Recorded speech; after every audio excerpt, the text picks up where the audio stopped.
Top of the morning to you all. Welcome to the latest round of the Historic Road Racing Championship, brought to you by the GP Laps YouTube channel and the broadcast brought to you by the great folk at Simply Race based in Milton Keynes. Today we go from the insanity of the Isle of Man just over the Irish Sea into Northern Ireland for the Dundrod round of the season, the home of the Ulster Grand Prix. Now, as you can probably see from the sort of drone shots that we've got here, it's a narrow track. It's about 7.5 miles long, and there's barely enough room to get by, so things are going to need to be calculated and also careful. Now, usually the home of bikes, this will play host to the majestic 1954 sports cars you've come to know and love over the course of this season. But who will prevail on the Emerald Isle? To find out, let's watch together with this whole shebang, hosted by me, Ada Maud, and joining me is the equally majestic Alex Goldschmidt. Alex, welcome to your first round of HRRC. Thank you very much, Aidan. Good afternoon, everybody. That was a very majestic intro there, my friend. Nearly put Lewis McGlade in the shade, so to speak, and he's known for his welcome intros. But no, a fantastic circuit. I mean, of course, Dundrod ran sports cars five times between 50 and 55, and the late Sir Sterling Moss picked up 3 of those victories. But yeah, this circuit, incredibly tight. I've seen some hot laps coming up to pre-qualifying today, and yeah, there's hardly any room to swing a cat, let alone try and overtake here. And that's what's going to be interesting over the next couple of hours of racing, Aidan. Yeah, we were saying sort of pre-show that these are the sort of roads that you and I both learned to drive on. Yeah, myself in Lincolnshire, yourself down in the southeast. So we're kind of familiar with these roads, and we're kind of familiar with people trying to go fast on these kinds of roads. But we need to see how these older cars, bias ply tyres, not very good brakes, and you can see the fans standing very, very close to like barbed wire fences and stuff, straw bales on the exits of some of these corners, ditches and things like that. We're probably going to see a few cars in those ditches, which, you know, again, you and I are used to seeing in the UK countryside. But it's just going to be amazing because we've seen the 3 classes going around. We've been given sort of pointers by, you know, the sort of helpers that we have behind the scenes, and seen that a 2-litre class car is currently on provisional pole. So the 2 litres must be able to just absolutely lob themselves through the corners with that lack of weight. I think also with the amounts of control that you'll have with the 2 litres in comparison with the 5 litre, you know, that's going to be a bit more nose heavy. So yeah, I mean, looking at the standings here, I mean, great to see a familiar face in the form of Hrrc Simonjic, who I don't think is competing today, but yeah, still anything's up for grabs with this and 2 more rounds to go. Yeah, they do have 2 drop rounds, remember, so, you know, Hrrc can afford to miss a couple of rounds. He's still there on 14 points. You know, Jake, GP Laps, Richie Axelson, whichever name you want to apply to him, we'll just call him Jake because we know who he is, sitting at the top of his own league, not suspicious at all, with 19 points. We've got Jackson Robillard down there, the other American in the 5-litre class. He's there on 12, but the people that we need to look at are down there in like sort of 7th. Askari Kantonen, who is currently on provisional pole as we speak. Time's sort of really close around there, so we need to look out for him. There is a potential that he could end up being within the fight to take the overall championship win. 5-litre class on your screen. Again, Jake and Hrrc at the top there. Hrrc doing some other things this weekend by the looks of things. Last time out, it was the Bahrain version or Bahrain round of Virtual Le Mans, so he couldn't be there for that. Enzo Fazzi there as well, still on 6. Juanmi Costa, Scooby, and Charles Leclerc, which is a pseudonym, which, you know, 1954, it happened, as they all there on the 5-litre class. 3 litres, the middle class, as it were. Rajasu commanding lead at the top there because Eduardo Beninca missed the first round, but Beninca's still there on 12. Mark Zidler on 8. Franek Godrecki on 6. Toby Johnson also on 6. And then Martin Bayer, Nitramson, Ariel Diaz on 4, and then Valentin Iliev and Matt Wright on 3 after just 3 rounds with 3 to go. Subwolf 07, he leads the 2-litre class ahead of Jake Britton. Askari Kantonen missed the first round, had some issues at Isle of Man, but took a commanding win at Spa, so he's there leading that little championship there, so I expect him to go up. Also down there, Reese Gardner couldn't be here today, as you might have seen on Twitter. There was a little bit of an issue with his sort of sim racing hangout, as it were. Hopefully that Reese's stuff is all okay and he gets all that sorted and comes back for Targa Florio later on in the year. But that's the standings, and then we have the hot lap competition as well. So you get a bonus point for getting pole positions and being the fastest in pre-qualifying and stuff like that. So you got Nico Hillebrand there, 1 point for Longford, 1 point for Spa. Kasper Stolzer picking up 2 points at Spa. And I actually don't know how this actually works, but yeah, it's extra bonus points for the championship. Could mean winning or losing if you don't don't convert them. Yeah, always the way with the hot laps. It's very, very different to traditional championship standings, but it's a nice little feature of the historic road racing championship. But yeah, I mean, we've just been given the fact that we're going to have there's pre-qualifying leading up to this week, and 40 drivers. Well, we're going to have 39 of them because our Mesto is a non-starter. But I mean, we've just been shown the top 10 starters, Aidan. Oskari Kantonen has just put in a 4-minute 13.194. 6.5 tenths ahead of Jake. Scooby on a controller puts in a 4-minute 14.378. Just under 1.2 seconds. Jackson Robbie Yard in fourth, ahead of Martin Bayer. Mantaz Izaganitis running at the top 6, covered by 3.3 seconds. So a 2 litre taking overall pole here at Dundrod. I mean, I saw one of his hot laps earlier on this week, and I was just like thinking, earlier on today, funny enough, in the build-up, I was just like thinking, that is just crazy. And I used the moniker in our respective production Discord chat. He's been called the Triple F, and the 2 last words are Flying Fin. You can guess what the third one might be. The third one at the front of it might be. Fantastically. So but the great thing there is that we've got obviously the 2 litre on pole, the 5 litre second, third, fourth, a 3 litre in fifth, a 3 litre in eighth, and a 2 litre in ninth. So there's a nice little mix of the classes all going on in there. So we should have a nice little fight, and it'd be a good way of seeing the advantages and disadvantages of the different classes working out. This is a twisty track. So the 2 litres are going to be able to throw the car in a little bit harder because they're lighter. The 5 litres are going to be a little bit bulkier. You think of like the modern Formula 1 cars versus the old Formula 1 cars. The modern ones look a bit slower going through some of the corners compared to the old ones, which look a lot faster. And compared to somewhere like Spa, where 5 litres is going to win that one, Le Mans, 5 litres are going to win that one. But here, seeing them actually 6.5 tenths ahead of a faster car. It's like a GTE out qualifying an LMP1, isn't it? Very much so. And the LMP1 has its hybrid attachment as well, for good measure. But yeah, I mean, an astounding lap from Oskari Kantonen there.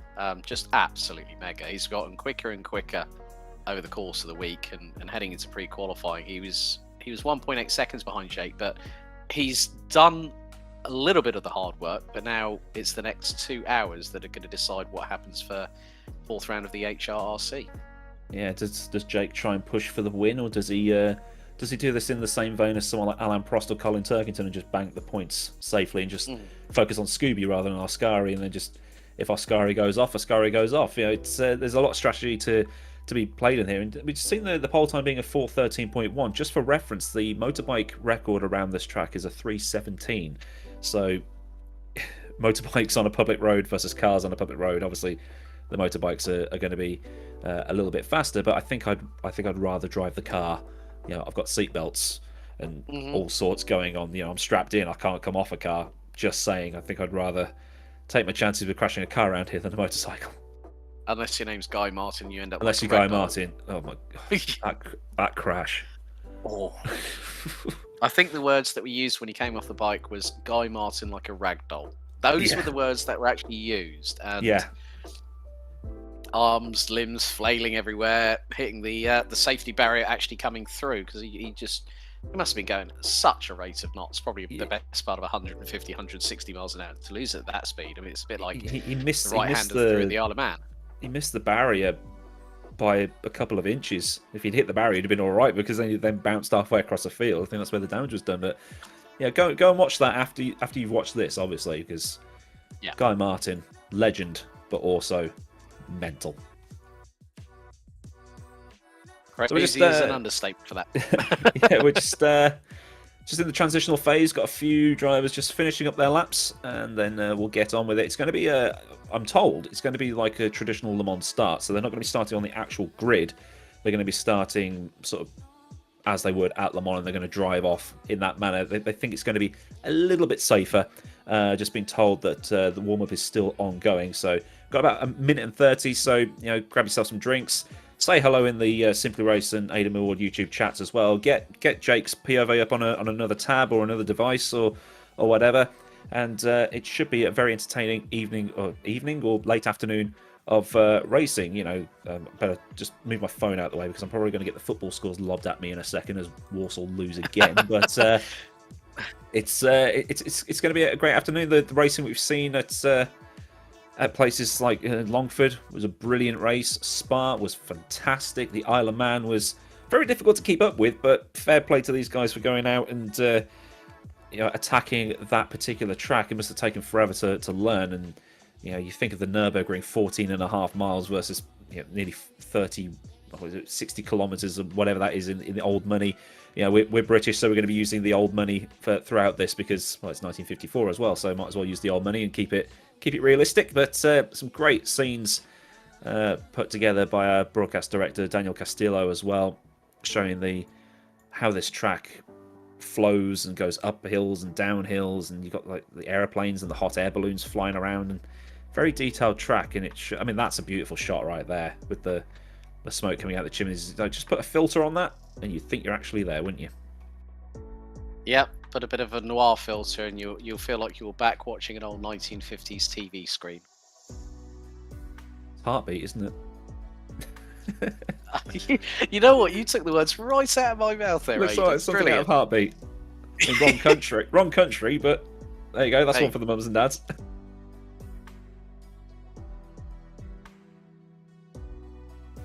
I think one of the other things that I've noticed about this track here at Dundrod, Aidan, is there's some nice open spaces, but then you got the tree cover, which is also going to be quite interesting in terms of are the drivers gonna push it? And having looked through the supplementary notes that we've been given, is the fact that there's no mandatory passing rules in place.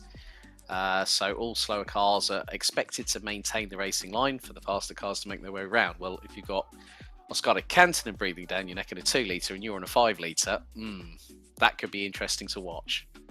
Yeah, it's similar to how endurance racing rules work in the real world in the modern era. It's just like just use some common sense. I mean, like we've seen how here we go. They're lined up in the traditional Le Mans start, so we'll probably get back to that point a little bit later if I get reminded about that. So we're just waiting for everything to click over and for lights to go out and people can dump the clutch, give it some jandle and go away. And we've got Oscar Cantonen in there in the Finnish racing colours. Some bipping of the horns in the background as well, just for added comedy value. This is going to be quite interesting. I've never seen this actually pulled off in a sim before. Got 4 seconds. Here come the lights. I say lights, and we're away. Proper Le Mans start. That guy's going to have to move, and now he's dead as Jackson Robillard gets away. Oscar Cantonen appears to have got the best start of everybody else. He's into an immediate lead as we're just trying to see what happens in the background. As we see yellow in Sector 1 already. Someone's already had an accident. Oscar Cantonen's been out-dragged by Jake up the main straight here. Some of these things are going to flap around as different classes end up being in the lead or behind or whatever. We've seen how jumbled up everything is, but I think everything is okay for now, Alex. Mark Seeders just DNF'd. There was a massive incident where they actually pulled out of the pit lane. I think probably a 3-car incident. So Mark Seeders already he's already DNF'd, and he was 19th in pre-qualifying. So that's the first casualty, and we're not even a minute into the race. But yeah, Oscar Cantonen currently leading the way in the 2 litre class. We've got Erwan Bouguier down in the 217, one of the wonderful Gordinis. I haven't heard that name in a while. Yeah, it's basically what's happened is that the cars were released under fake names, and then we've just put the real ones in, so you know what's what. Sometimes it will flick over, just limitations in the broadcasting system at the minute, but beautiful French colours as well. And you can just see that Erwan Bouguier was sniffing, but didn't actually try and lunge his car into anything because it's barely wide enough for 2.5 cars. So, like I say, this place is more suited for motorbikes. But we've got Jake leading by about 3/4 of a second from Robillard. I think Robillard has actually got into second overall. So, on the straights, 5 litres have got the advantage here. Yeah, I mean, when you think about the top speeds of these cars, I mean, some of the Jaguar D-Type has the VMAX, so like top pegging about 277 kilometers an hour. Austin Birchfield, I've just been told, is continuing on with 3 wheels on the wagon. Hopefully it's not on the rear drivetrain, it's on steering. That's going to be an even bigger problem to try and steer it, depending on which side of the axle it's on. Well, we know where Michael Schumacher copied it from. If he's driving on 3 wheels, he's going to have to get that fixed as quickly as possible. But we saw people try to finish with like 3 wheels at the Isle of Man because you might as well stay on the track and try and finish. But 5 litres definitely pulling away. I think Scooby might have actually got into 3rd overall right now. We're just trying to see where everything is. We don't really have a tick or any live time, but Austin has just been DNF'd. I've been reliably informed. So we've lost 2 drivers, and we're not even 5 minutes into the race. Well, Jake just had a bit of a tank slapper coming out of that right hand there. He was actually into the grass on the left-hand side, so a bit of a wobble from the 100. Scotty Cantonen, look at the lead he's got in the 2 litre class. Nearly 9 seconds in within the first 3 minutes. The Finn is absolutely flying.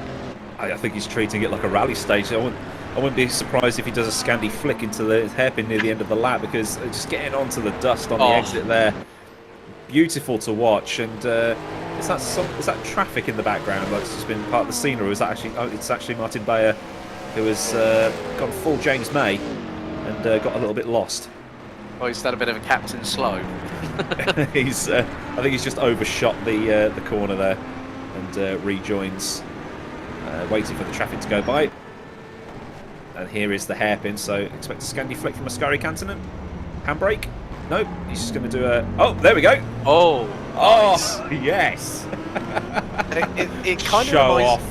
It kind of reminds me, you remember the Malco hairpin at Macau, when Stefano Camini decided in the TCR International Series to pull up the handbrake and do a full-on drift. And I think Seb Loeb also did. Seb Loeb did it there as well in the Citroen C-Elise WTCC car at one particular point. Camini was like, "Yeah, we're going to go sideways around the Malco hairpin," and Scotty Cantonen definitely putting on some moves early, but Robbillard's really closing in on Jake. That gap's come down to 2/10. Yeah, Jackson Robillard, who won at the Isle of Man last time out. We've got an American 1-2. We can't have that, lads. Come on, step it up a bit. On Scooby. That's the end of the first lap. Running some decent speed. And the Robillard in the Ferrari and Jake in the Jag. Now, Jake's going to have disc brakes. Robillard's got drum brakes. As this looks like it might be an overtake for the lead. Yeah, side by side of the pair. Jackson Robillard keeping to the right-hand side and just literally flies past Jake as if he's standing still a little bit there. But that's quite a surprise. But yeah, to have drum and disc brakes on respective cars, I mean, I would think that the Jaguar would probably have the better run in the braking zones with those disc brakes. We might see it catch up here as they slow up. But in general, the Ferrari has got the top speed. We noticed that at Longford and also at Spa, the Ferraris had the upper hand. At Longford, most of the Ferraris had issues, so the Jag ended up winning that. But it was basically the Ferrari show at Spa, and the Ferrari also won at the Isle of Man. So it's all adding up, and that is Ascari Cantonen now on the back of Jackson Robillard. But expect that Ferrari to pull away in a minute. Yeah, I think through the twisty stuff here at Dundrod that Ascari's going to have the better handling. He's been throwing that car, that Maserati A6 GCS, like nobody's business. But that's one bit. I was wondering whether there was going to be someone with a few, maybe at least the front axle, as Bugier goes completely 4 wheels into the air of the Gordini. That's brilliant stuff. Just to see, they're pushing over best part of 120, 125 miles an hour. A brief yellow out in sector 1. Well, that's come out again. But Bugier in the 217 running in the lead of the 3 litre class ahead of the 279 of Nigelsson by about 1.1 seconds. So the Gordini doing the business in the 3 litre class. think they're just coming through Cochrane's Town now, and then the next right hand will be Quarterlands, followed by Islands, and that's where we saw... actually, no, that's the corner there. I think that's the corner that the Guy Martin had his accident at. So it's going to be quite a fast little section from here on out, down towards Wheelers and the Lindsay Hairpin and all that stuff. So this is where the likes of Canton and those guys are going to be losing out to the 5 litres. As we see Bergier having a sniff of double rainbow in the background. It's quite pretty. As looking through the S-bends, and overtakes happening all over the place. Yeah, we've also had another DNF Aiden as well. Isidoro Janaqui has just DNF. There's also cars pitting for damage repairs, so there's that yellow in sector 1. Oh, who's that going very, very wide? Yeah, I think that car's got damaged because it's staying right over on the right-hand side. Yellow in sector 1.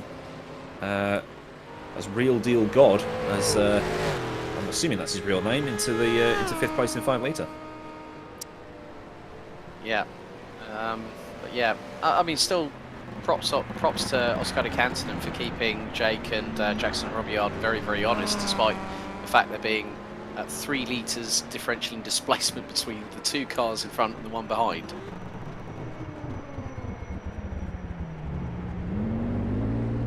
Cantonen, I think that is probably the fastest way of getting through that corner on this tyre model, but everybody up behind, there hasn't been a shunt at that hairpin, touch wood, so everyone's still holding on and being quite well behaved as they begin the run down through as we're going to get a replay of what happened to Isidoro, I believe. Here we go. That's Cantonen. Flying through shots with the greatest of ease.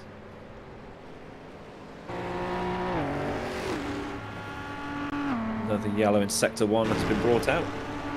We'll have to watch what Ian is saying in Discord, because he's given us live commentary on who's ending up where, as Jake sets the fastest lap of the race. Car in the pit lane, 2 cars in the pit lane, which is, I mean, 2, that's actually quite good.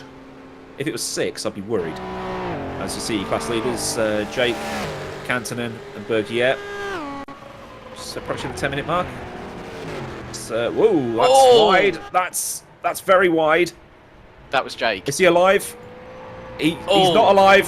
He's gone. Oh, no, that's Robillard, I think. Oh, well, that was that? I thought no, that was that was the number 200, I believe. There. Okay, so that's Liam Dolan. Liam Dolan. As Robbillard's lost the left. Now he's lost it. New neck, please. A new change of underwear to boot. Robillard, oh, that was gnarly right there. I think probably because the 200, that was Liam Dolan in the Aston Martin DB3S in the 3 litre class. So Liam's a DNF and Jackson is now a DNF. So what that means, folks, is Ascari Cantonen is going to try and see if he can reel in. It's going to be a tall order, but he's got an hour and 50 minutes to do it to get past Jake for the race lead overall. I think he's going to have a very hard job of doing it on pace alone, given the run from Leathamstown Corner all the way up to Cochrane's Town is flat out. That's where we see the track sort of go up over the top and then down the hill again as we get a replay. This will be of Isidoro. Oh, full kangaroo down the straight, and I do apologise for the just our factor 2 things, to be honest. And Iona Albuquerque saying, does that mean he's not coming on then? No, he's had his neck snapped and has ended up in a field. Yeah. And it's all Skippy's fault. Yeah. Oh, another yellow out, and there's a car actually ahead of the leaders that has gone off. But look how close Cantonen is, even in the straight line here. Yeah. Slipstream might pull him along.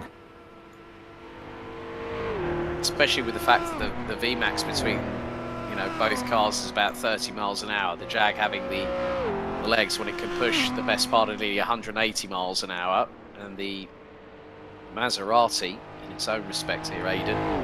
Top speed is about 235 kilometers an hour, which is close to, which is around about 150, 155 or so. But yeah, that slipstream's really working in the favour of Oscar Canton right now. Another yellow out in sector 1. God, they're dropping like flies at the minute. Yeah, it was Frank Verplanken, apparently, that was going a little bit slow, according to our spotter. We're trying to do our best to keep up, trying to learn the layout of the track and also figure out who's there. But leading overall in the 2 litre class, so that ahead of him is a 3 litre class car. Going to start moving up the overall standings as we have done about 12 minutes of this race, and everything's happening at the minute. It's the real deal God, so that's it's a 5 litre class that's in front of him. So 5 versus 3. Oh, crikey. But the Gordini's really showing some good prowess around this track as well, I think.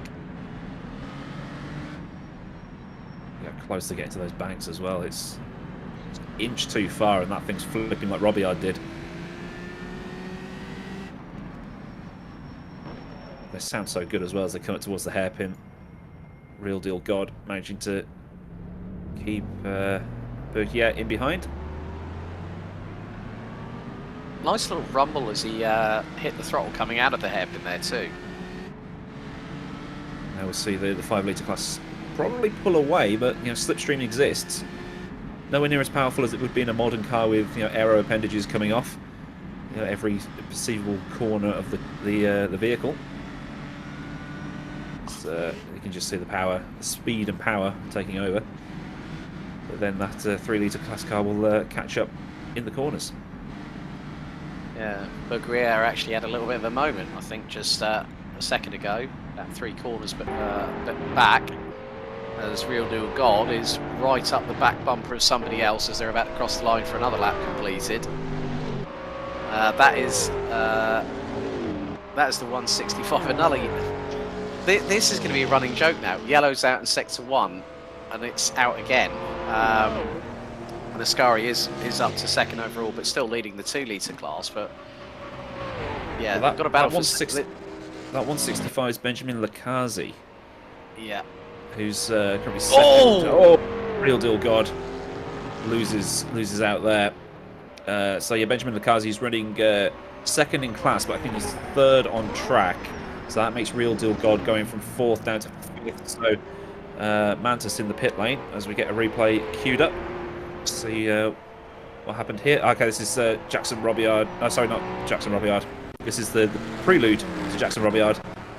That was Canton getting out of the way, I think. And that was Liam Dolan that actually cut across Robillard, and that's why he got 3 wheels on the wagon. You can see the sparks flying from the left front, hits the bank, and onto the deck he goes. I know it's a virtual driver and a virtual car, but that still makes me wince. The Mighty D has DNF'd. So that was a 2 litre car. Qualified 15th overall, so we're losing drivers all over the place at the minute. So we did have 39 starters. We're now down to 31. I think 31, 32. Drivers still out on circuit. Zagonitis has ended up in the pits at the number 169. The Lagonda DP 115, 5th in the 5 litre class. Possibly that's for damage as well. And again, Bergier flirting with the size of the road there. Again. Well, if you give racing drivers an inch, they'll take a mile, won't they? As Jake flies down the hill and up the other side, followed by Cantonen. So for an overall 2nd place for Cantonen, that would be incredible. As Scooby inherits the 5th place that's just been vacated by Mantis. Oh, see God, the gap already, 115 seconds. What? Between Morea and Scooby.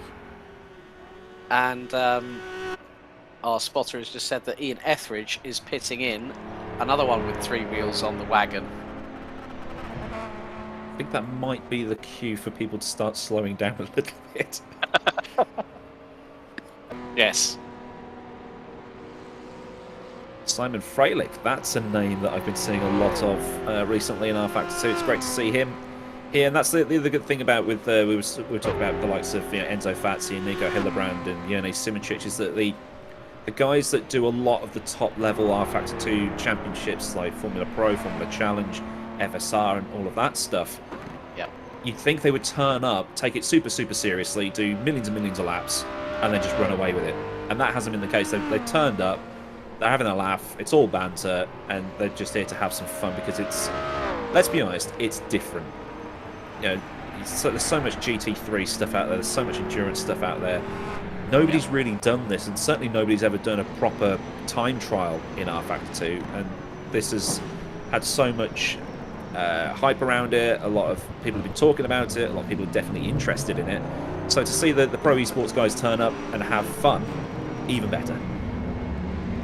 With a big smile on their face for good measure. I mean, that's the whole point of something like this, where we take it back to the old days of yesterday, you know, bring back the old circuits and these lovely sounding cars as well, where they're not going to have, as you said rightly, Aiden, that, you know, there's no aerodynamics. It's just pure grunt, pure bravado, and just see how hard you can fling it into the corners without cracking.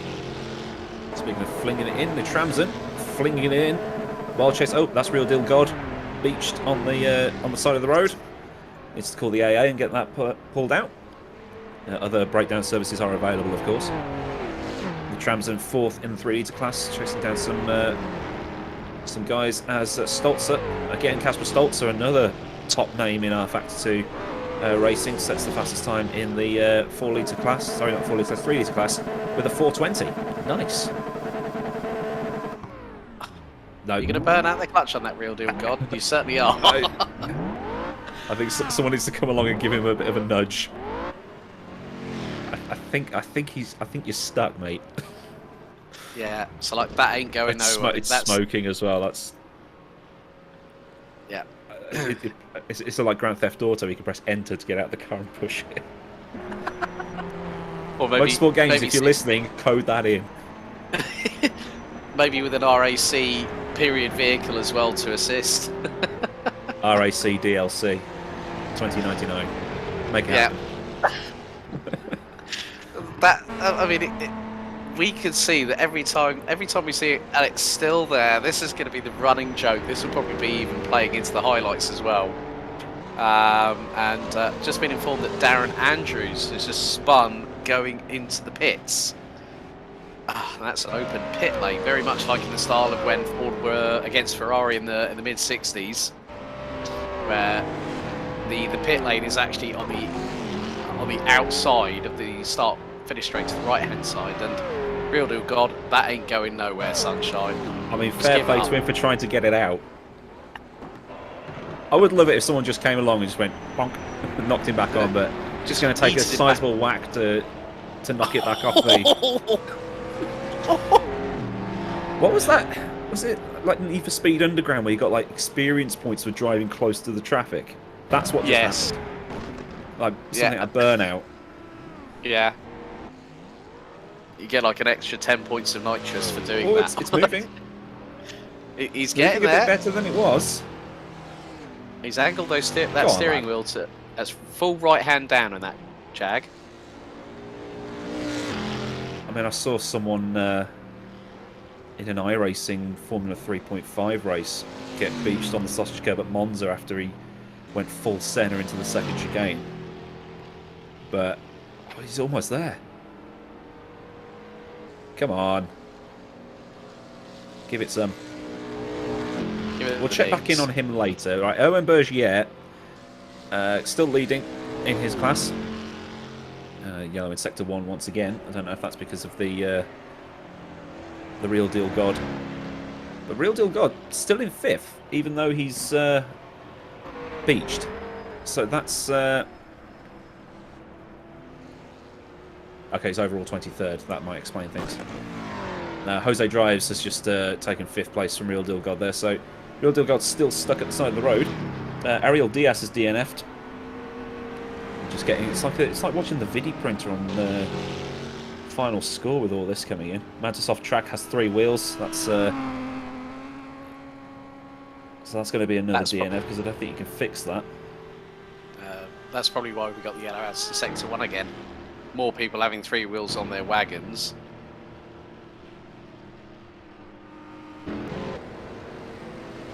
There he is. Sparks flying. If he's in the right spot, could give Real Deal God that little bit of a knock that puts him back onto the track. As GP Laps sets the fastest time in 5 litres.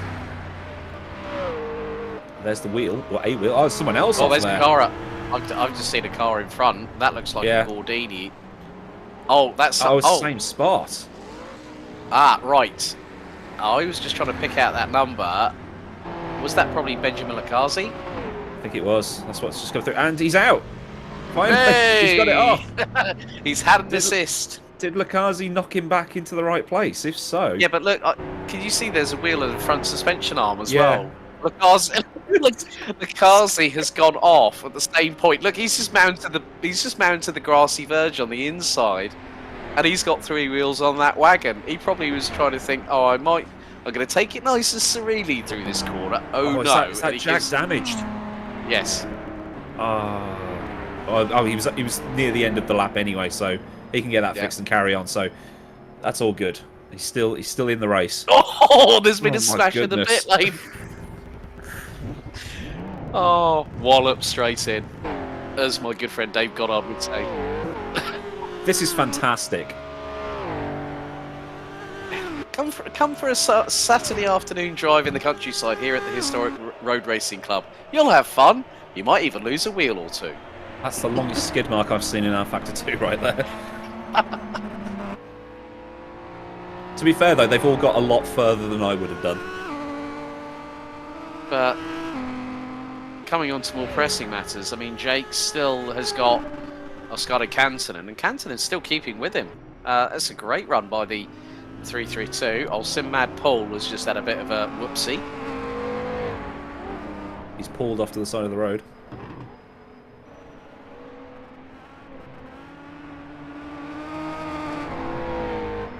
Still going though.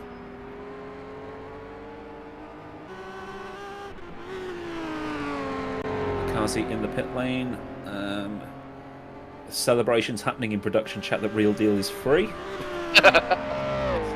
It's only an hour and a half in. I know it's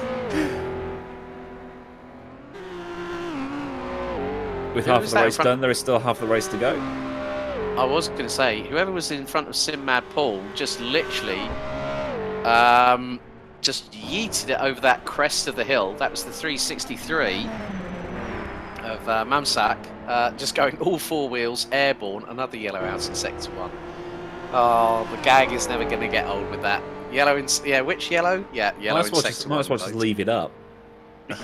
Was it the Nordschleife for 1 year? It was permanent yellow flags at Flugplatz or something, because it was just... Because people were... went off. Mamsak's... He's off. Yeah. I think he's steering should be alright after that, I think. Yeah, it looks to be okay at the moment.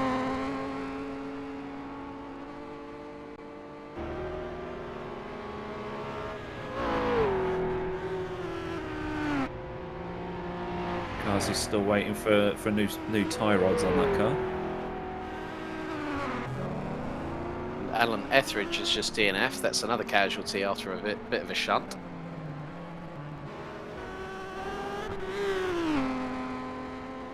I think we're better off putting up an overall standings screen rather than the class standings, because everything's so over the place we can't really keep track at the minute. Yep, 100% agree there.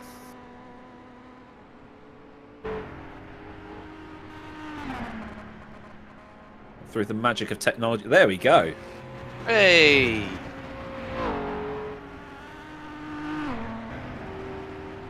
.2 to Canton. Well, it's coming down now because they're probably in a tight section. Martin Bayer, 8th overall. He's in behind Morea. So again, we've got the 3 litre on the back. Oh, he's overcooked it. 3 litre. Ariel Diaz tumbling down the timing screens there because he's out. But there you can see all your retirements there at the bottom. But Martin Bayer in a 3 litre chasing down a 5 litre, showing how the cars are all over the place here. all the cars driving in sort of period correct colours, as it were. So you've got Martin Bayer in because he's German, driving the silver arrow, as it were. But you can pick manufacturer colour of the country the car is from. So Ferrari might be red, but you can have it in the colours of the manufacturer. So like red for Ferrari, but even have like the colours of your city or area or something like that on there. But yeah, just to keep everything in line. But no sponsors, no nothing, no fantasy liveries. It's all we're doing full roleplay here. So, at one point, I just saw the gap between Jake and Oscari, Aiden, drop to less than a second. But now that Jake's got on the good old loud pedal, right foot, it's extended up to well over double that now. But that's Morea just up ahead in the 170s. So, for those wondering with the class allocations, as Bar just slingshots it through, locks up the brakes, and still keeps in front. That was a nice little move there from Morea, from Bayer there on Morea. So neatly done. But for those wondering about the class colours, the yellow is for the 5 litre, green, the bright green, or fluoro green as I'm going to call it. That's for the 2 litres, and the 3 litres are the blue stripes on the left-hand side of the timing tower, just for reference for everyone at home. And we've got all 3 classes on the podium. Hey!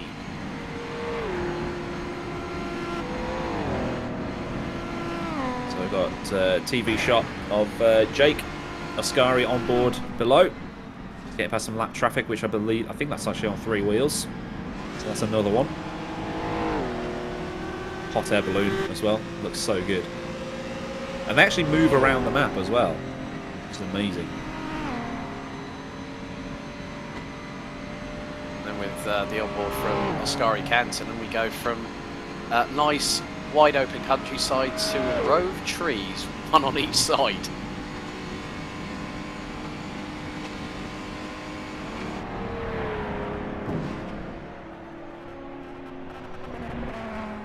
Gap up to 4.1 seconds, so did Oscari have an issue, or is that just a very fast part of the track? Yeah, true. I don't know why I'm speaking over the thing. They can't hear Daniel. So. Oh dear. Are we going to see the Canton sideways flick very shortly as Jake makes his way into the hairpin? And Oscari. Jake tries to outdo Oscari and nearly hits the barrier with the left rear. Well, I think he was doing, was it drifting, where the closer you get to the wall, the more points you get? There's another car with 3 wheels on that wagon.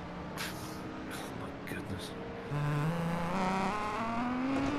Oh, this is a good shot. It's like going into the hairpin at the end of Sweet Lamb on Dirt Rally.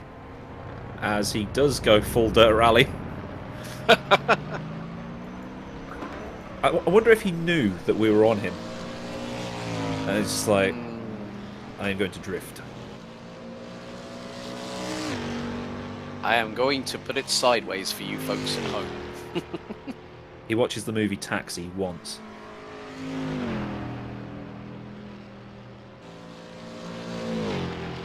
The 3rd overall for Bourguier. First in that class. Stolzer in behind. And there is Stolzer in his Danish Mercedes.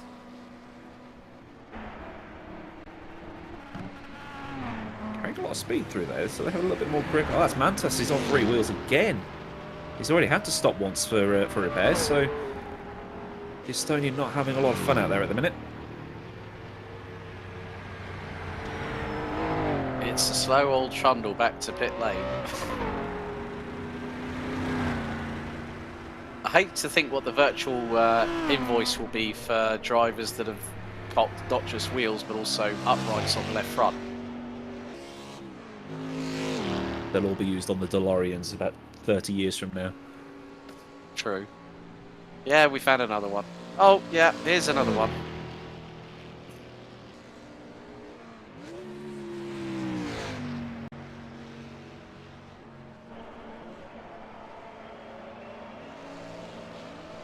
Oh, sideways there in the Gordini.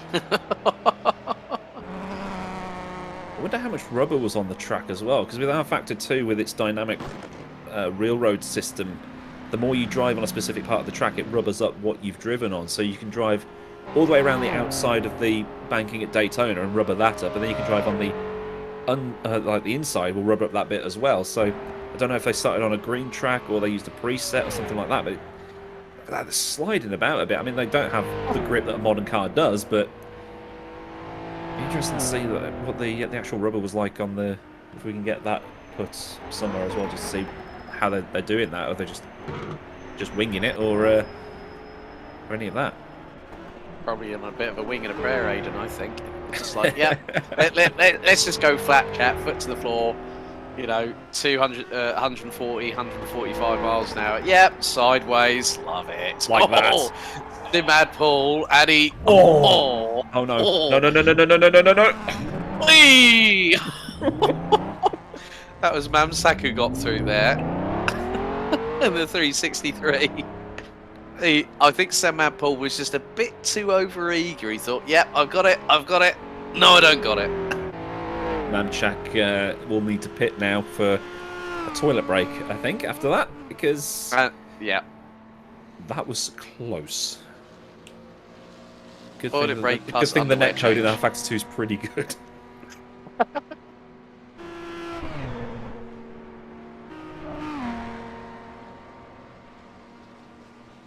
Apparently there's a stat that's just come through as well that Mantis has done more laps on 3 wheels than he has on 4. Oh, God. Oh, dearie me. But fair play to him for trying. Kuba has overshot a corner, still has all 4 wheels, which is... So Mantas has just reached the pit lane, so he'll get that fixed. That's going to be a long time sat there. Looking at Simon Frelick now in the 2-litre class, 5th overall. This is turning out like Le Mans 2017, where 5 litres have all had so many issues. We've got the slower classes right up there. I think Morea might be able to get back up the order overall, maybe into the top 6 later on. As Rajasu here in 18th overall, he's choosing number 218. Another car in Finnish colours, doing a slightly different approach to Kantonen.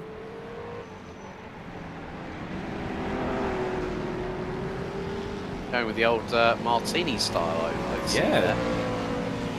Love a bit of Martini retro livery.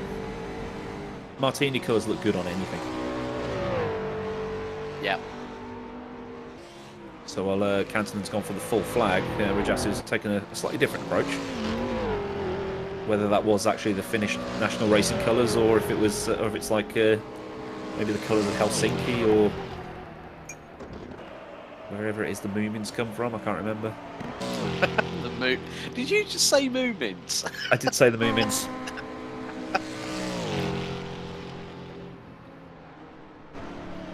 So Beninka catching up to the car ahead. Looks great in that. I mean, it's just like so out there. Bright yellow, bright green.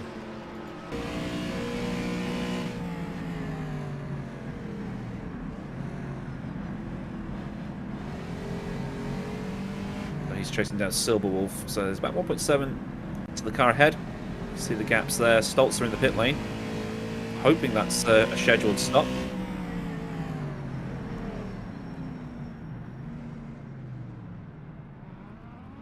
Yeah, funny enough, I've been looking up the old historic colours from back in the day.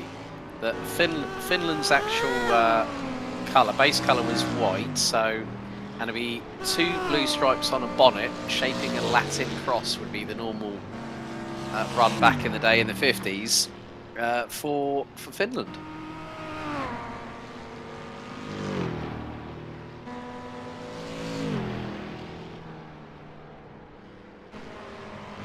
Kantonen might have burned out some of those tyres.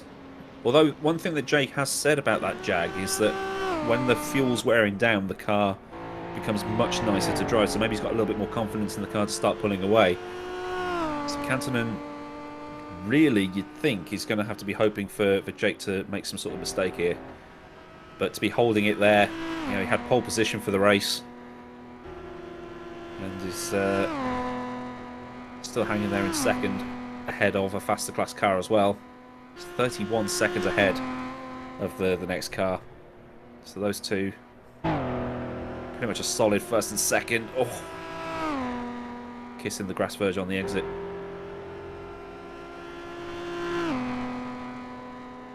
Lost so many drivers over the course of the first sort of half an hour or so. It's been a crazy race, hasn't it, Alex? Yeah, more three wheels on the on those wagons that you can probably shake a stick at. Sinmad Paul's got himself pointing the right direction rather than going sideways, as we saw a few moments ago. But oh, these cars just sound glorious. That rumble of that Aston Martin DB3S. It just makes a nice sound engine as well. If it gets upgraded, this mod ever gets updated to the new sound engine, it's going to sound even better. Well, just a bit of news, Aidan. Mantis is out of the pits with 4 wheels, and then the words in brackets for now. For now. That's harsh, man. Oh, dearie me. Oh, Jake overshot the hairpin as well, by the looks of things. Yeah, Scari's made up a couple of seconds, I think. The gap was at one point sort of the best part of just over 5 seconds, and now that gap, well, Jake's managed to stretch the legs on the... Coming down again, though.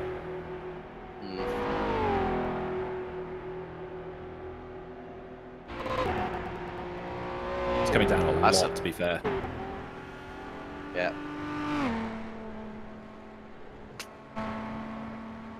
It's definitely been one of those races, Aidan, where it's like that'll be why. You've DNF'd. Yeah. It's turning out like an episode of Oprah Winfrey. It's like, you lose a wheel, you lose a wheel, everybody loses a wheel. Yeah. Yeah, you get a DNF, you get a DNF. Oh, it looks like Jake's having major issues with his button box. Can't change strategy, but the crew is ready though. Real Deal God and Slappy had a battle, and Real Deal was bouncing off the berms. Probably off the bumps, I think. Bumps, yeah. Here's Doc Slappy. Home race for him. Green and orange Irish flag. It's quite a nice car, actually. I mean, even with the fact that the liveries are quite basic in terms of the colours that you can use, but just a little bit of creativity goes a long way, doesn't it? Yeah, it's like you could have a British Racing green Jag, and I'd probably have a black, white and red stripe on mine for the Black Country colours, or something similar like that. So you can really go to, I say, you can really go to town. But even with you're limited to solid colours and speed stripes, there is still no limit to what you can pull off. Oh, this is a lovely onboard shot. Really wonderful. Just giving us an idea of how small the room for overtaking is around this circuit. This is absolutely phenomenal. And just to see the probably the brightest, greenest bonnet on a car, I think, out of the entire field from Doc Slappy. And look how close he gets to the grass verges on the inside of that right-hand kink he's just gone through. Now into the left, down the hill where the car's going to gather speed. Now it's a sweeping right, up another incline. And then a nice little bit of foot to the floor action with a gradual left-hand kink. But there's a little bit coming up here where they're going to go back underneath the trees. And you can still hear that Doc Slappy here, Aidan, has not lifted. No. Probably had a shot of Jameson's before the race just to loosen up. As Bourdier's out of the race. Bourdier is out. Oh dear. And that means that Mr. Bayer is now in the lead of the 3 litre class. Canton and Freilich first and second overall at the minute. With I mean, Jake's out the pit lane now, so he'll make all that time back up. He's 8.2 behind Bayer at the minute. So he's Scooby in Dutch orange, flying along. He's going to overtake the Brazilian car pretty easily. I think with that Doc Slappy car as well, who is actually a doctor, it turns out. We could start like green screening some Pepe memes on that at some point, just to try and just for added comedy. But that sucks for Bergier to be out of the race, and he was doing so well.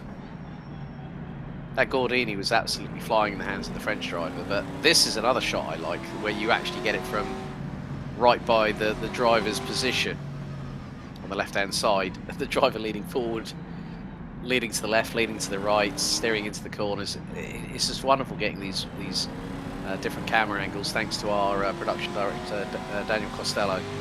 I mean, he was showing me some of this beforehand. I was like thinking, this is going to be one of those broadcasts where you just think, it's going to be about banter, but to get these period vehicles in the 1950s just rumbling around these old school tracks, it's just wonderful to see. This will be a replay of Bergier. Oh, it's overcooked it and hit the world's most solid barbed wire fence. Destructible scenery when? Never.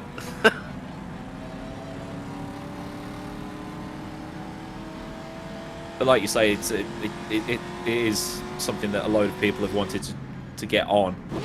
There is the interest in the classic cars. I mean, they are still quite a niche type of thing, and people want DLC for classic cars to come every quarter now with R Factor 2. But we had the minis come last time, and they're so much fun to drive. Watching those old Mini Coopers and you just throwing those around Brands Hatch Indy or Donington or one of the shorter British tracks. There could be the potential for a championship with those at some point, which would be amazing to watch. But these are the sort of cars that a lot of people, like the enthusiasts, will drive offline, and then they'll actually race them against other people, and it's like, oh, maybe these things are like more difficult to drive than I thought. As we see Rajasu chasing somebody down for another position here. Yeah, that is for what looks to be 17th overall. Rajasu in the Gordini T24S, about 0.3 of a second behind, and Ascari has just done his normal service pit stop, and he's out of the pits ahead of Simon Frelick. Rajasu has made the move. That was on the 374 car, Slide-by Night in the Maserati 3-litre. So Rajasu had a real good amount of momentum carry, and through into the shot comes the 160 of Jose Drives in the Ferrari 375 Emilia Emilia 5-litre car. But there's Ascari, and there's Simon Frelick not too far behind, another yellow out in Sector 1. Does that mean Frelick's on the wagon? Yep, Frelick's gone off. And as I said that, he was getting closer and closer. And they're both in the same class as well. They're both running, I think if I remember correctly, the Simon Frelick, what was he running? I think he's running the Maserati as well, isn't he? I think, yeah, 2 litres basically the Maserati car. Yep, Simon Frelick, Maserati, A6 GCS. And then Cantonin also in the Maserati. 2 litres. And there's a couple of Bristol 450s on there as well. Darren Andrews, Isidoro driving the Bristol. But yeah, it is pretty much the Maserati car.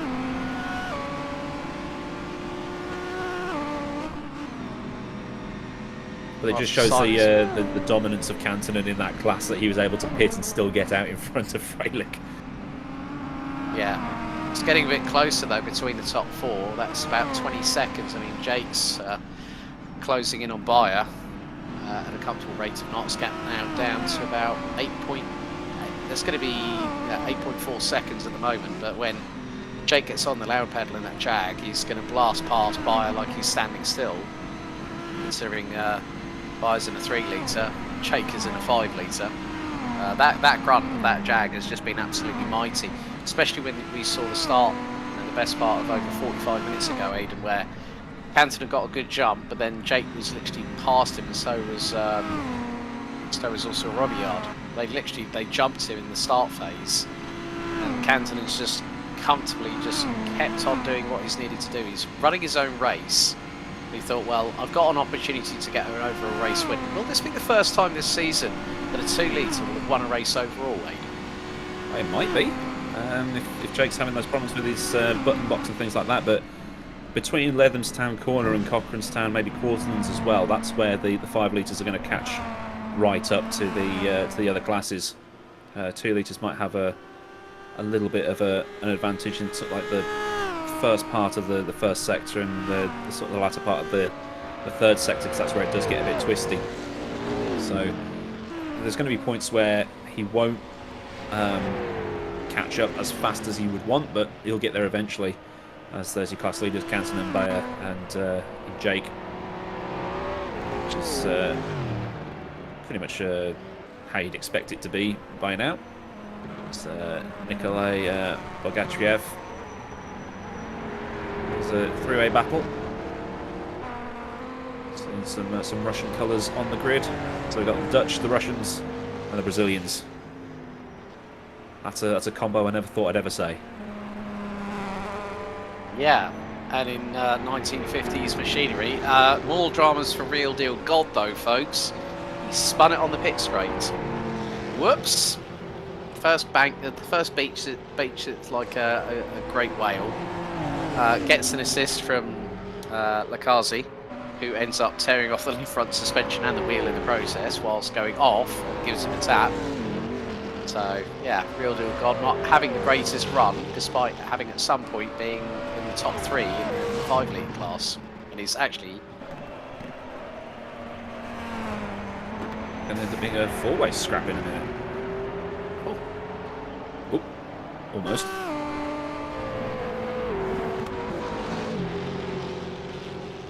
And we've actually managed to reverse the classes as well. 2 litre, 3 litre, 5 litre. That'll sort itself out in a minute. Yeah, just because Ascani's leading the race overall by 4.8 seconds ahead of Simon Frelick. But you know, to see, as you said, the 2 litre class is definitely the Maserati. And it's the A6 GCS Cup. I think that's because the Bristols have all crashed. And yeah, Real Deal God isn't actually in the pit lane. That's a thing that happens on occasion. Yeah. If it was blue, then yes, he would still be in the pit lane, but he's not in the pit lane. That will sort itself out once we've refreshed the timing screen. So Kakippa is in the pit lane currently. As you see the overall standings there. So Jake now 5.7 behind Bayer. So he's getting there. I'll close down a bit. Bayer's actually pulling away. What's happened to Jake? He's dropping time to him. Oh, another mistake maybe.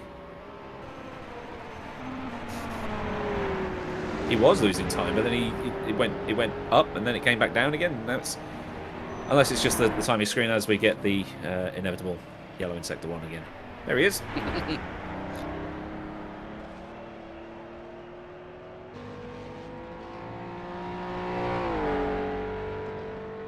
You know, one of the things I love about these Jaguar D-types, Aidan, that big old shark fin on the back of it behind the driver.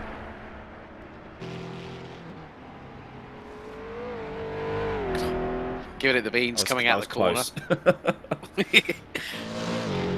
Dust? What's that?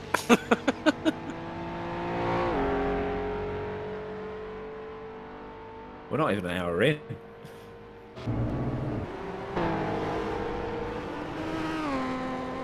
So Sinmad Paul has just made a stop. Still Wolves in the pit lane. Got Eduardo Beninca chasing down Woodcock here.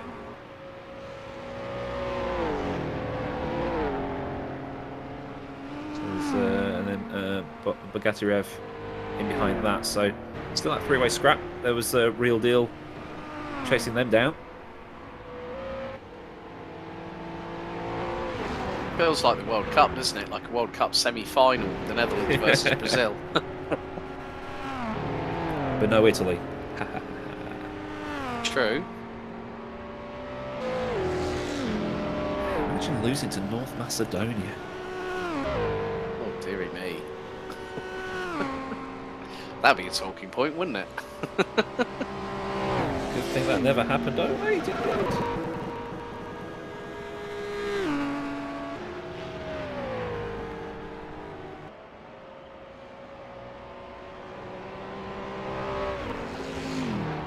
I've just noticed by Beninka's driving style that he's using all of the tarmac and then a little bit of grass and a bit of dust just to try and keep it going through the corners. Brazilian's absolutely hanging the tail end out on that car. Does it again? In the Gordini. Oh, someone else has gone too deep into that corner. Did someone do a captain slow? That was definitely a Mr. Bayer moment right there. It was like exit stage left. And it's like, oh, yeah, missed the braking point. Whoops. But you can actually boil the brakes in these cars, so... that was real deal God. Oh, no. Beached, spun it on the pit straight, and now off into a field. What's next? They do say the bad thing. He's going to need a stiff drink after this, I think. Oh, yeah. And it won't be a single. It won't be a single malt. It might be a double malt.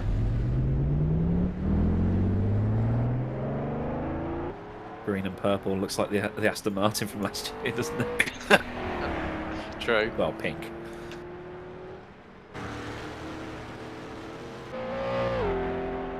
Bayer in the pit lane. That's Jake back into third place. 13.7 behind Freilich. So he's lost so much time with that pit stop problem that he had.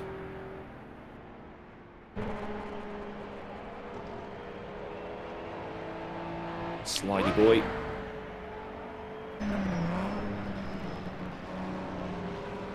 Now we have the Ukrainian colours on screen. Hey. Always good to see Vladimir. Hope that everything's okay for you over there at the minute. He's looking like he's going to try and put a move on somebody in a minute.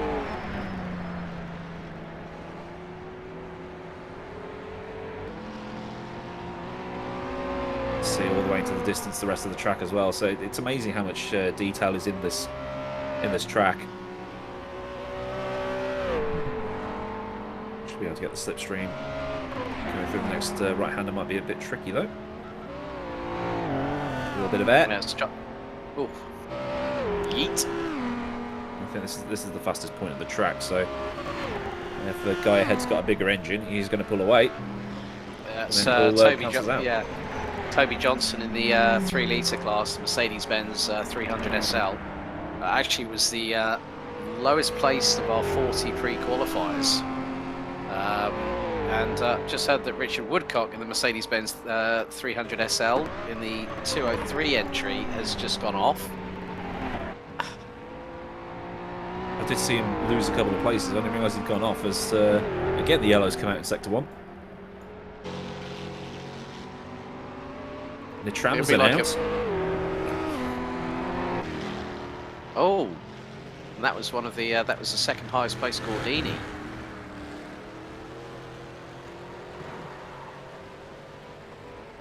Can't park there, mate. I'm waiting for me mates. They're coming out the train station in a minute. I'm just waiting for a mate.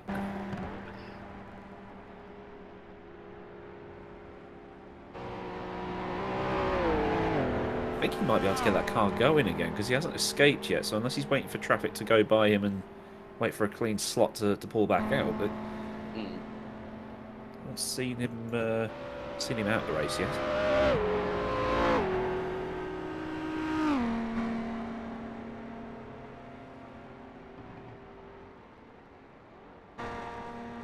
Yellows in, out, shaking them all about.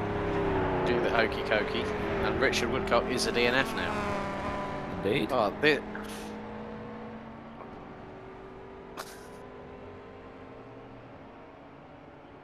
We'll still called off again. At the hairpin this time. Oh, dearie me.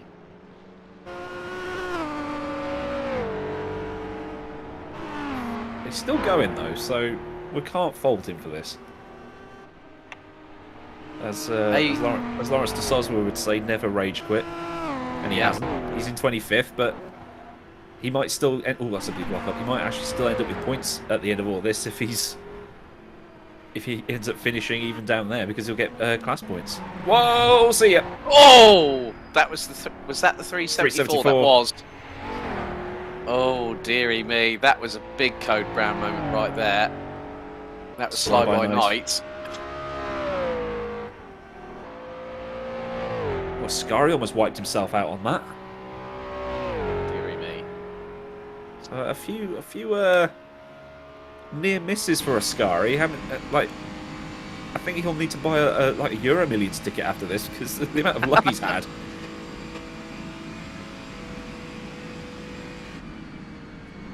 Oh, you know what? We're probably going to have an HRRC meme at the end of this all. Yellow in Sector 1, yellow in Sector 1. Lakazi's in the wall, off in the walls, and DNF'd. And that was the 165 5-litre Jaguar D-Type, who was 5th in pre-quali. Oh, and that was after, what was it? He lost the upright and the wheel on the left front, whilst assisting Real Deal God to get out of the beached position.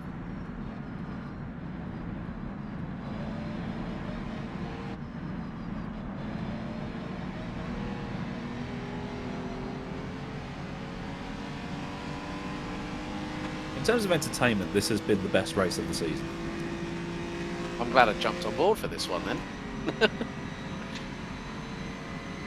Spa was good. This is even better. As we see a replay of... Oh, this is in the Tramsen. Oh, that's the worst place. So basically what happened there, ladies and gentlemen, is he hit the concrete of the bridge.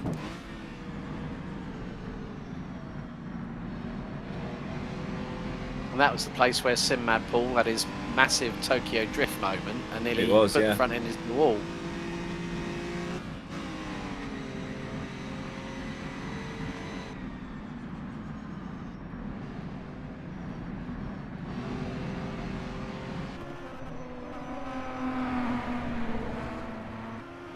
Gap between Frederick and Jake, 11.1 seconds. So that gap is slowly coming down, I think. Unless I've missed something. Just see cars coming through the hairpin here. The original hairpin was a little bit further along, according to Wikipedia. Still a lovely shot, though. Yeah, it's almost like something out of a rally game, isn't it? As you were alluding to earlier with Sweet Lamb.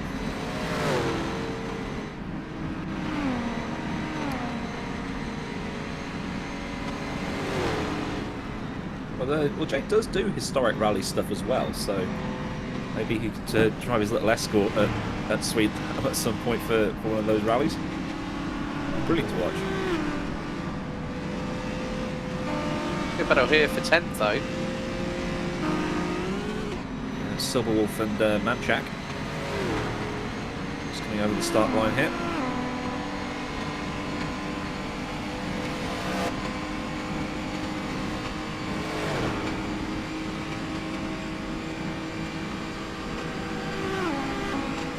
"13 cars out, apparently." Crikey.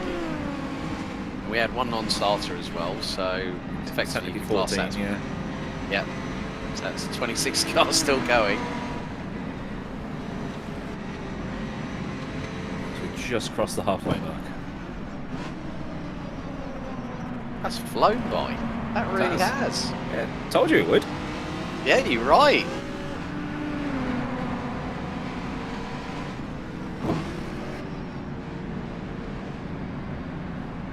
Now watch as Targa Florio is the complete opposite. Frank for Plankton spun and stalled it. There's an oh no. That's ominous. Rajasu hit Frank. Oh no! Oh dearie me.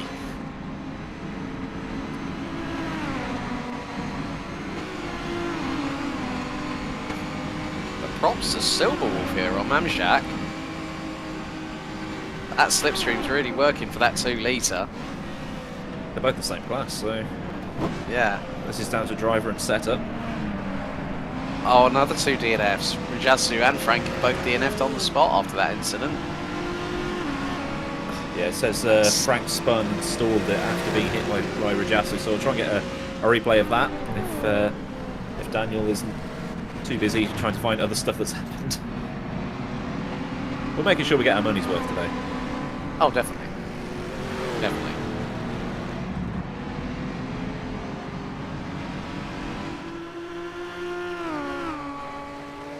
I'll keep on this battle for a little bit longer.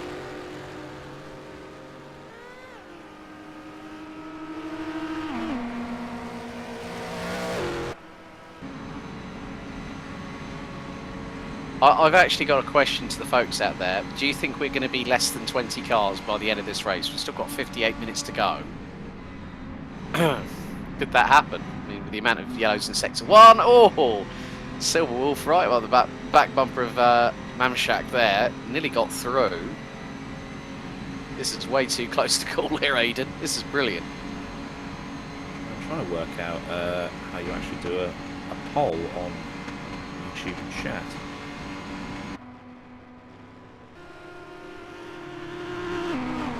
Silver Wolf is through.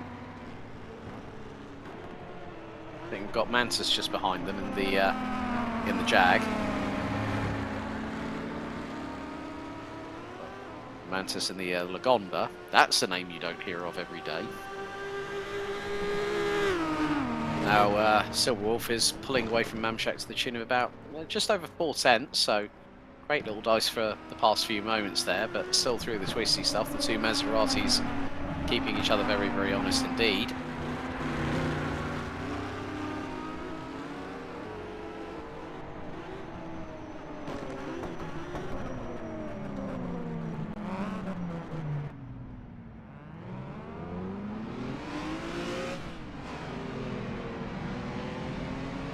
Oh, there we go. I figured out how to do it. So we've got a poll going at least.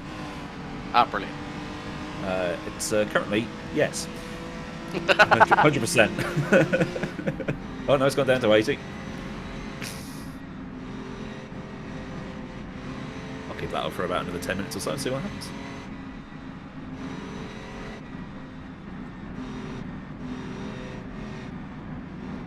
Well, Iona Albuquerque reckons we'll have fewer than 10. Oh, But she loves carnage, so... Well, that says it all then. Oh, this is weird. I've got my actual live stream on my one monitor, and then I've got the vMix call on another monitor. One is running at 30 frames a second, one's running at 60 frames a second. It just looks so weird.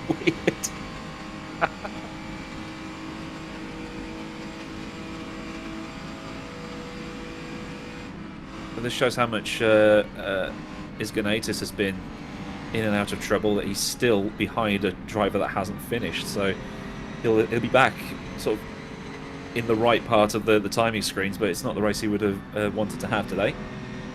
I have to say, I've actually got the your YouTube stream open at the moment with the live chat. SC. Oh. Oof. Oh. Deja vu. Oh, so he's broadside. Oh, so he's spun and stalled that. And here comes the train. Choo choo. Dead. Yeet. And Frank lost a wheel. Rajasu lost a wheel and a suspension upright. He would have lost a lot more in real life. Oh, I've just seen it on the stream catching up. Yeah. Yeah. These are the sort of cars where the crumple zone is your face. Yeah. I think, new fastest lap of the race. 4 minute 13.7 from Oscar de Cantonen. That is less than 6/10 off his pole lap time for the race itself. That's Jake's pole lap. Well, Jake's pole lap. Well, Jake's qualifying time. Yeah. This guy's an animal. I have to say the best comment so far in your YouTube chat at the moment is SC Swash. I like to imagine that these onboards have had a camera operator jump on board and are hanging on for dear life with their cameras. Well, they did, didn't they? Yeah, they did. Sometimes, yeah.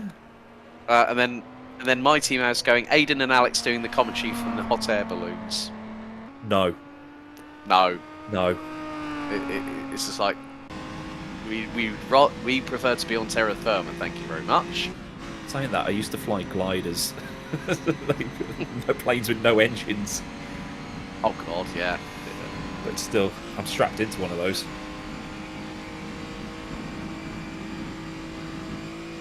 On board with your race leader, Ascari Kantonen.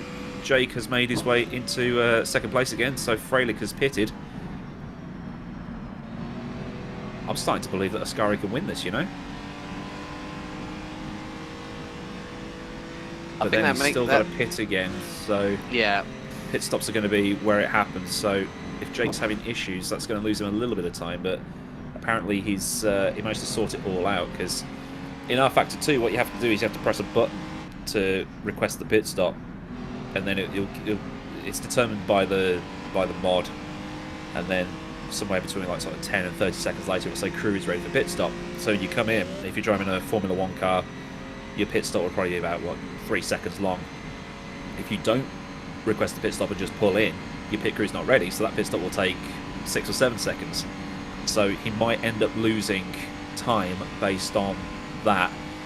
If he set the thing up properly, it might default to fill the tank back to the top, so he doesn't need to touch that. It's just losing the however many seconds it is by not requesting the pit stop that might ruin his race here. But still in the race, which is good. Kantonen still in the race, which is good. Although Jake getting back into second place overall has moved the 5 litre class up a bit, because that's just how it works. If the fastest 2 litre is faster than the fastest 5 or 3 litre, it moves everything around, it messes everything up. So that's oh, that's just my stream dying. Okay, that's not too much of a problem then. I thought Ascari Kantonen was dead at the side of the road, but all good.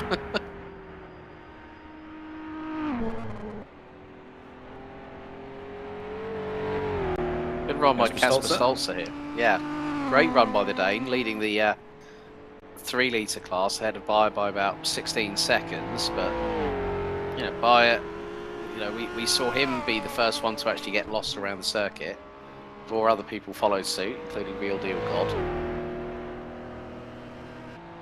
Casper Stolzer was having a dominant run at Spa when he had one of the bizarrest incidents I've ever seen commentating on a race, where he was driving along and then his something just popped up on his screen saying, "Oh, by the way, your motherboard drivers need updating," and that blocked his view, and he wrecked on the exit of the Master King. So, oh no! Of all the places, we ended up having about 4 different leaders in that class because people kept crashing out. But he's doing very well. Like I say, he's I wouldn't say a permanent fixture, but a known fixture in the R Factor 2 online scene. I think he might have just flashed his lights at the camera as he went past, so I don't know if he knows he's being watched or not. Ascari, you absolute animal. 4 minutes 13.484. He's getting closer to his overall pole time from qualifying. That's crazy. Probably means he's going to be pitting soon. Yeah. As Jake does a 4:14.1. He's on for points in class though if he finishes. It's not going to do him any good for the overall, but he's there. Real Deal God enters the pits again. Hopefully he didn't spin it.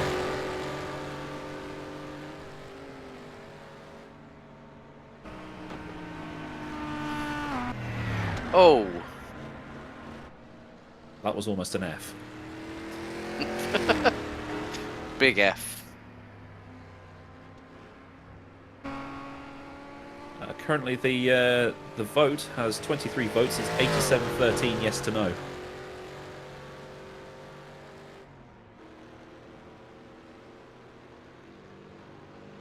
Manchak out the race. Oh. It's just popped off. Kuba rolled it, apparently.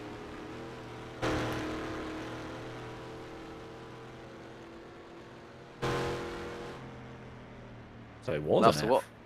Mm.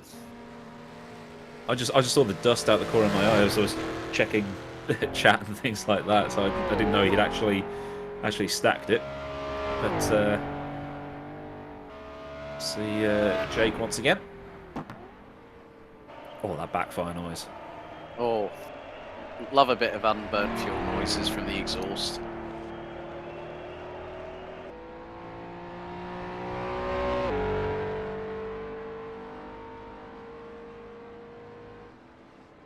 Oh, it's apparently Mamtrack ended up going off the track and falling through a hole. Crazy. Scooby in the pit lane.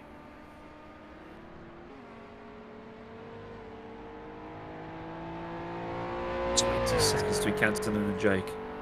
So Jake should take the lead back again when the pit stops roll around.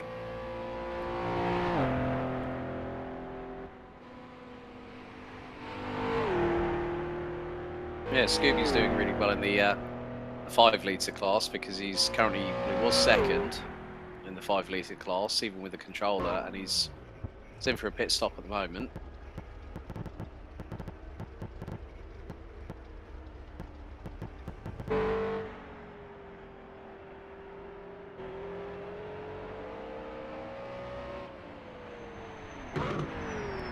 So once Moray pits, that will cycle it back round again. Scooby out the pit lane now. 1 minute 5 seconds. So he's 36 seconds behind, so he's definitely getting that position back at the end of the pit stop cycle. Real Deal God leaves the pit lane in dead last.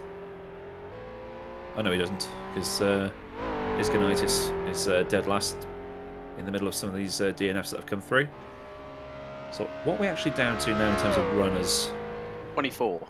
24. So we've got 47 minutes to lose another 12. Okay, so then oh, sorry, got 22, so we need to lose another 2 to get 20. We need to lose another 12 to get 10. Maths.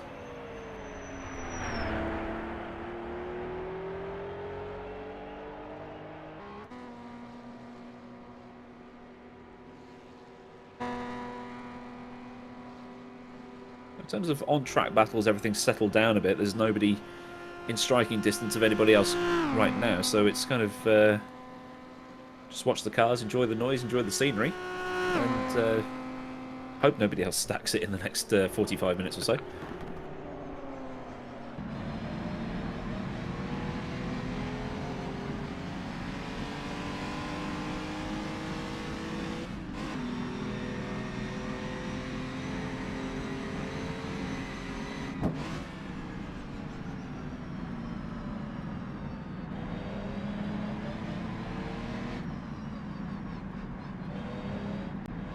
Just casually watching the gap between Jake and Canton. 19.6 at the minute, getting smaller.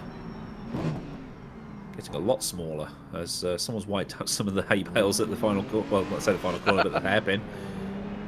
Someone's overshot that. Well, we did hear that someone like Kuba or Jake had overshot it at the hairpin earlier, so that'll be the reason why. Simon Frelick heads up towards the final part of the track. Darren Andrews fighting for position and takes that pretty easily. That's Bogatriev. He's gone past. No, hasn't it? It's Kotliarski. I'm butchering names, but Englishman butchers foreign name. What do you expect? Standard. There's that lap traffic ahead of him. Yeah, he's just let him through. So they. So that was Doc Spooner. He just went past, I think. Yes, it was.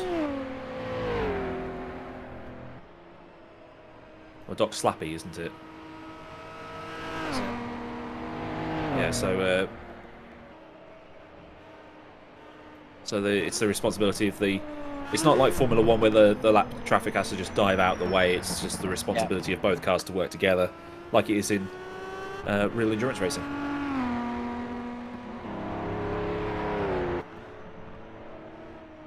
Not in touring cars, though. No. That's a completely different kettle of fish altogether. We both know about that one. Smack him out the way.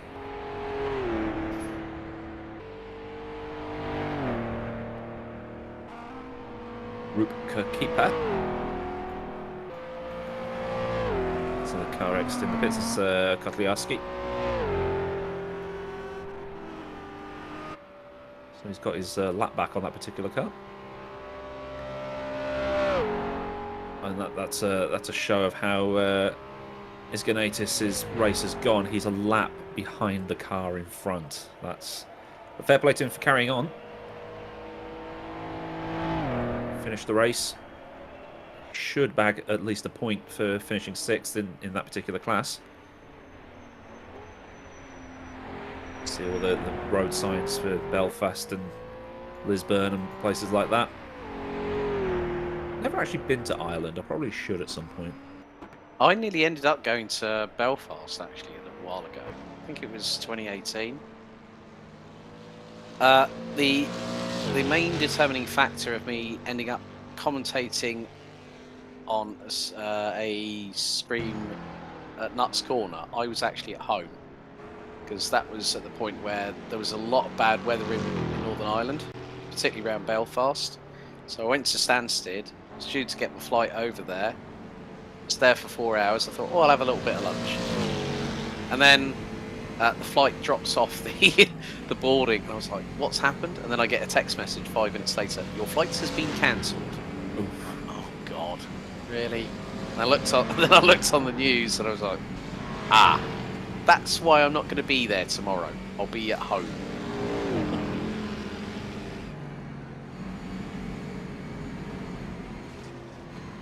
Oh, Martin Bayer, that was lucky.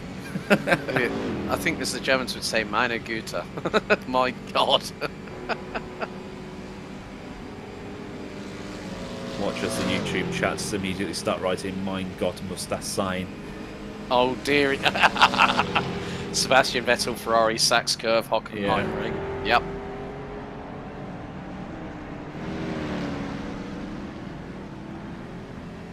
Because Matthew Palmer's just chimed in. 20 seems more than likely. 10 looks quite unfeasible at the moment. We've still got just over 40 minutes to go, Matthew. Bolts is out. Oh.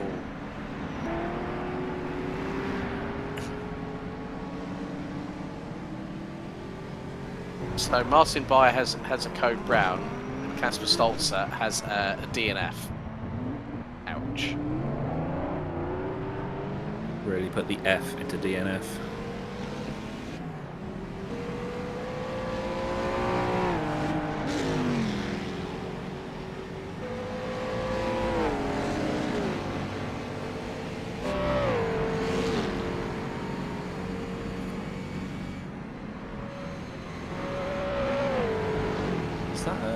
Is that for position ahead? Just trying to find it. No, it isn't. No, next, okay. Simon Frelick's the next car up from Martin Bayer. Ah, yes, I see now. That's Toby Johnson again. 218 Mercedes.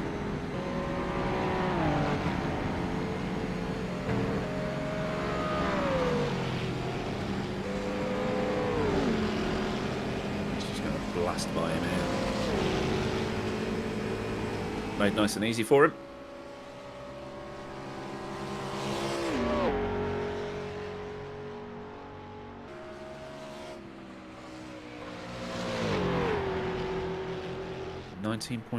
.4.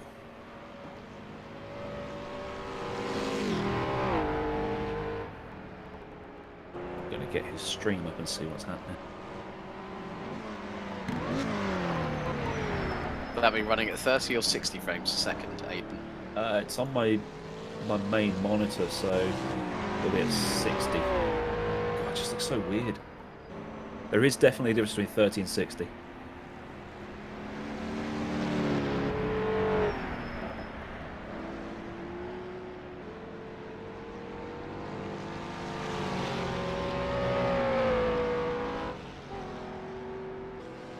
Oh, it looks like Jake has damage.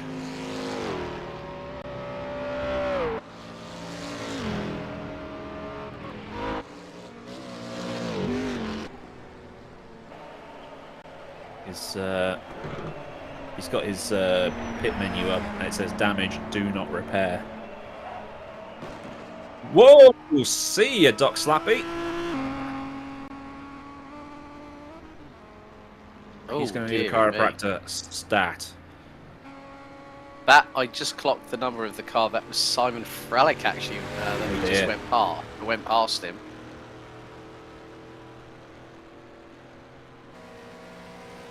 Ouch! It's another statement of that roll. If you can flip it back onto its wheels, you might be able to carry on. Which he has. I don't think that car's running. He's probably trying to find the ignition. Oh, there we go. Oh, he's got it going. I stalled it again. There we go. Nobody coming. All good. Style it out. Pretend it never happened. All good. Carry on regardless.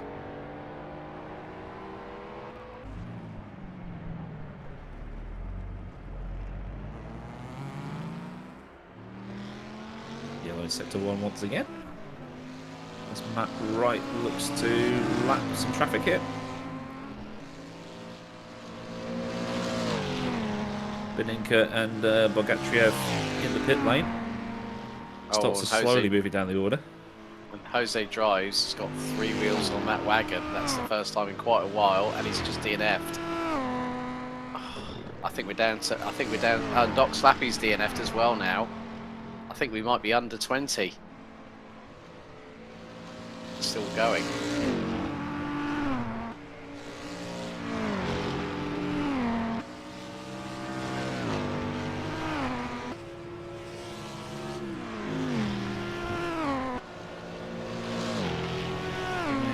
Jake's in the pits, so that's going to give Canton an extra bit of breathing room. So Canton's effectively got a free pit stop now. Yeah. This could actually happen, boys.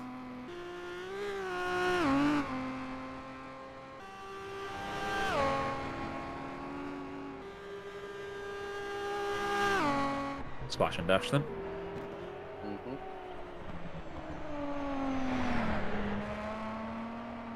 I'll just sit here whilst you fill up the Jag. We haven't had any Jag comments in chat yet, which is probably a new world record. Yep.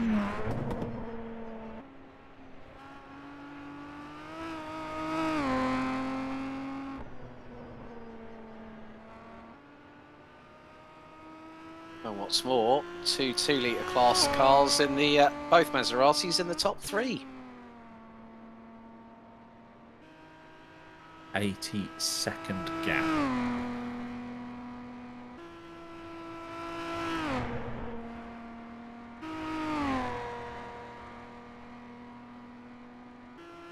If Canton has been this good around Dundrod, what's he going to be like at Targa?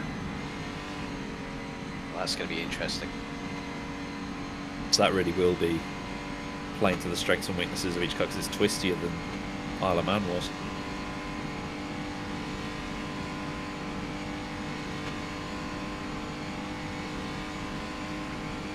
This shows that Ascari was sandbagging during pre-qualifying.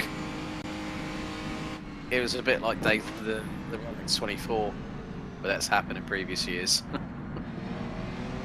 Well, Ascari pre-qualified with a 4:15.2.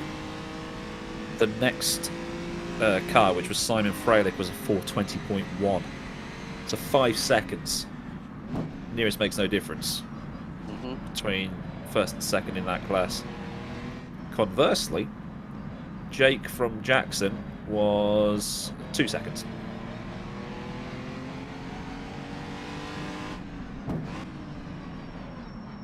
The slowest of the 2-litre cars was Sal Army. That was a 4:25.3. So 10-second gap. That's a huge amount of real estate between the 2 cars then. But Ascari's just not human.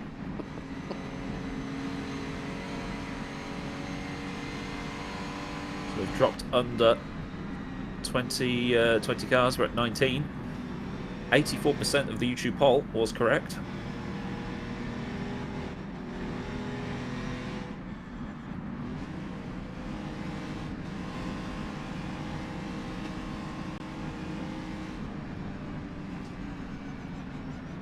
just change that poll to say 15 then.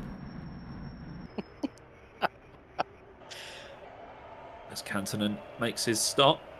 Let's see what happens here then. I mean, it was an 80-second gap when Jake pitted, so gonna have a massive extra doubt moment that he'll overtake him here. No undercut is that powerful. No.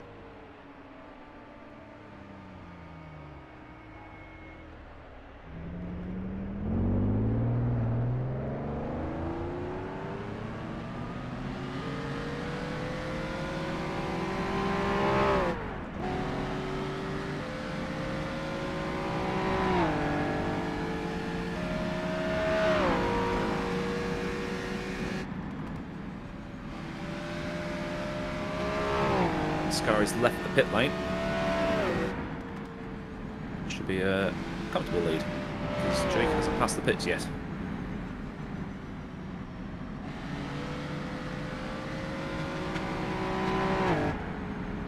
Jake is giving it the berries though. One slidey boy. Passes the pit lane now. Hitting the red line as well.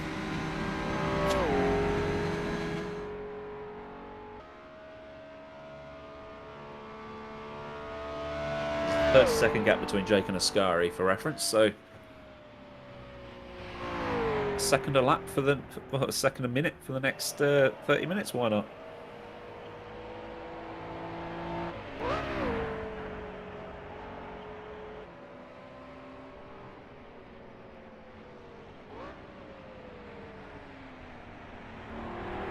I think Kantonen definitely has this now, barring some sort of accident or being in the wrong place at the wrong time.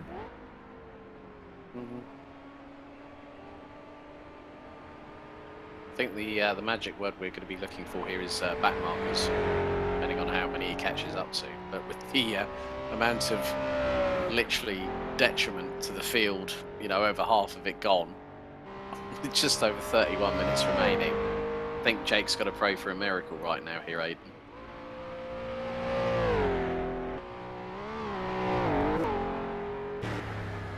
We've seen crazier things happen on the final lap of a race, haven't we? Yep. Toyota breaking down. See, you thought I was going to reference the Formula One. No. I was thinking that as well, and I said, don't mention that ever again to Kaz Nakajima.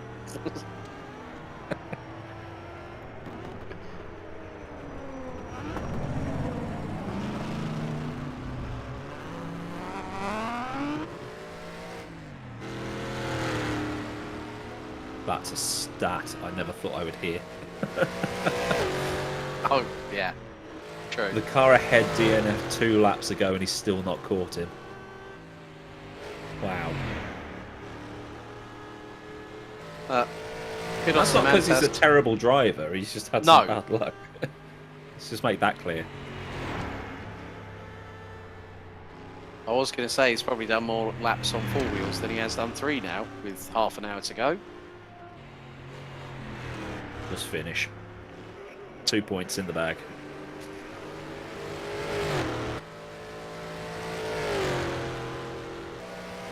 I love how this track uses the 2D sprites as well. The sort of that GPL flashback. Yep.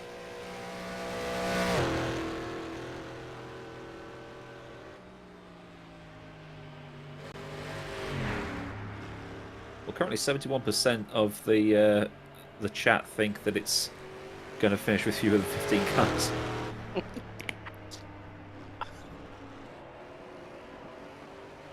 Let's get some destruction going. Oh dear, it'll be like Wreckfest. 1950s style. 1954 Robot Wars or something. With Craig Charles's great granddad as the MC. What a wazzock.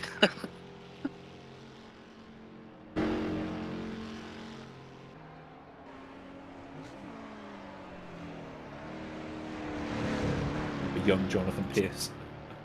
I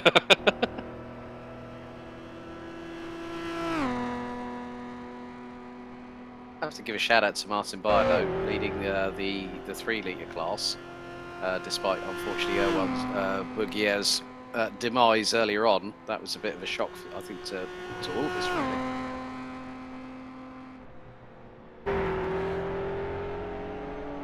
We're almost in with a chance of having all 3 classes on the podium, but Bayer's got to sort of demolish a 9-second lead over the next 30 minutes or so.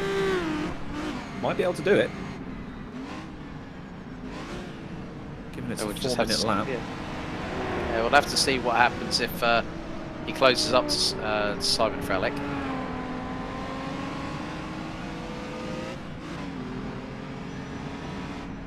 I was thinking he might be able to see him coming out the other side of the hairpin, but the gap's too big for that. 10 seconds the gap now. That's lap traffic ahead of him.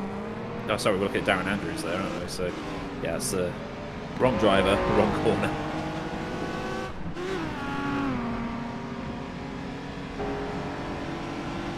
That gap is going down though between Bayer and Freilich though, so might be done before the end.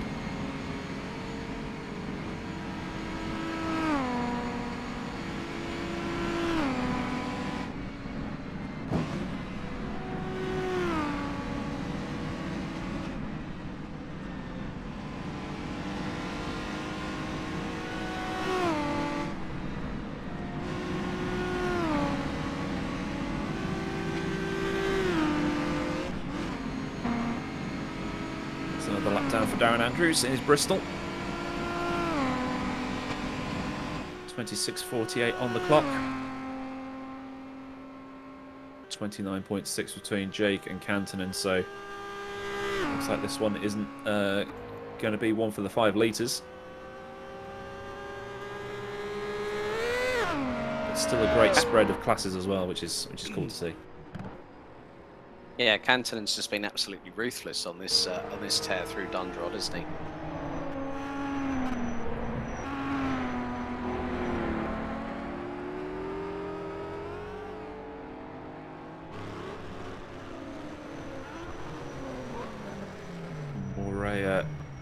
That's Silberwolf in front of him, so we should have a battle momentarily.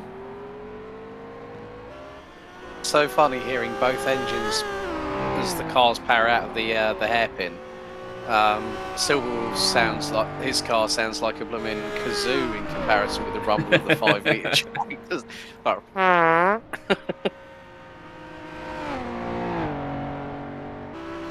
The growl of the Jag and the it's like the wasp in a can of the Aston in front.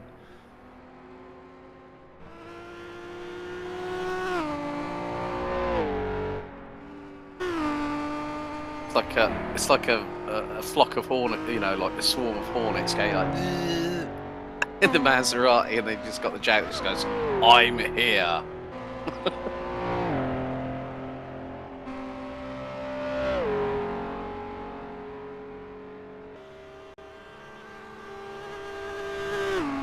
Should overpower the car up the straight, you would have thought.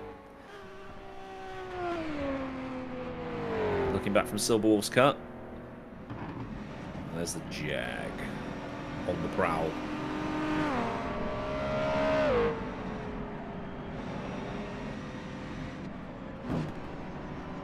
Should also close up on the brakes, given that it's got discs versus drums.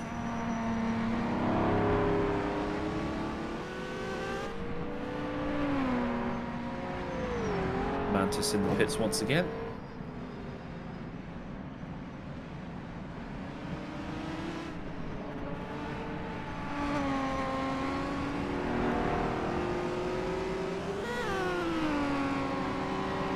Where the Jag can really open the taps and see how much you can close that gap. 1.8 as it stands. See it going down. Speed and power, as Jeremy Clarkson would say. Get some air over the hump. Down the other side. It's not demolishing that gap, but it's eating it. One bite at a time.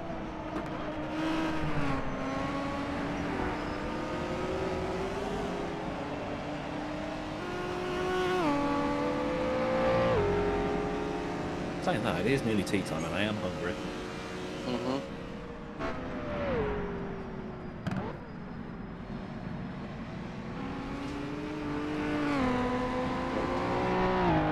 Silverwolf flirting with the grassy verge again.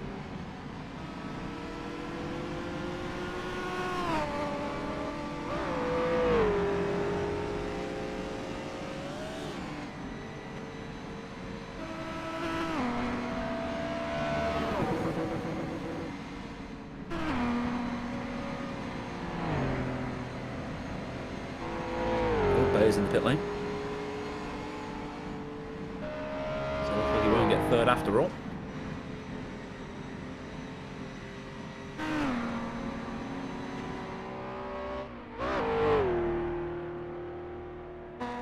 He also could lose out in the class lead as well to Hrrc. That gap's coming down as Bayer's been in the pit lane now for 30 seconds. He shouldn't be there for that long because he doesn't need to put that much fuel in to reach the end, but stranger things have happened as the meme shows itself one more time. Yeah, yellow in second. Hrrc also wins, so no worries there for Bayer. He leaves just as Hrrc comes in.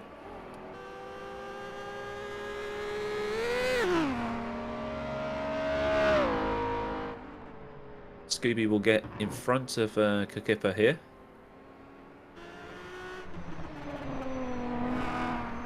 Murray has destroyed that gap to Silverwolf.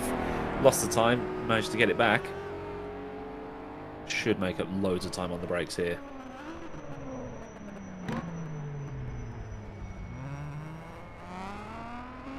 Hear the squeaking of the brakes as well.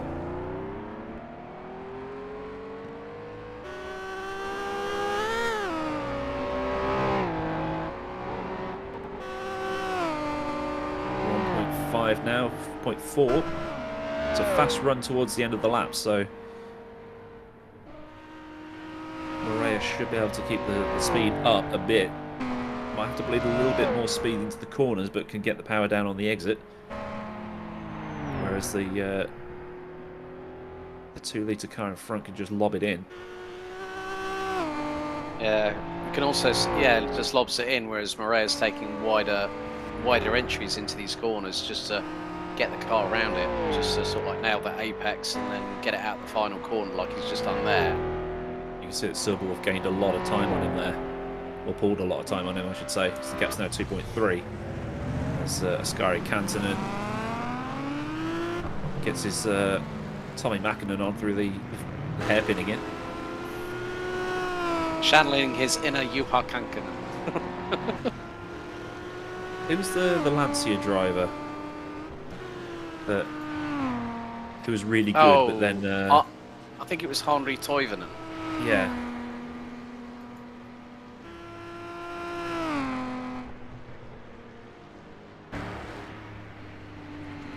I get him confused with Ari Vatnen for some reason. I don't know. Don't know how.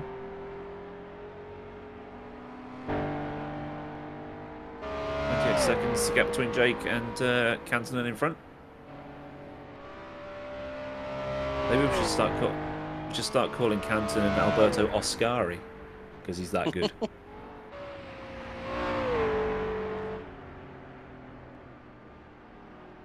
Yeah, Toivonen, he actually raced with Talbot, Opel, Porsche, and Lancia. Lancia is actually the last team that he raced with because there was that incident at the Tour de Corse in '86. Where Group B died. Yeah, with the Lancia Delta S4. Oh, see ya. Oh, dearie, That's dearie me. Silverwolf. Getting another lost. one going too far forward. Oopsie. That's trespassing. At least you can see the traffic coming towards you. True. That's a freebie for Morea there. He's pulled 18 seconds on him already, and Simmad Paul now having a look at Silverwolf again in a faster class car. So Silverwolf might lose another position here.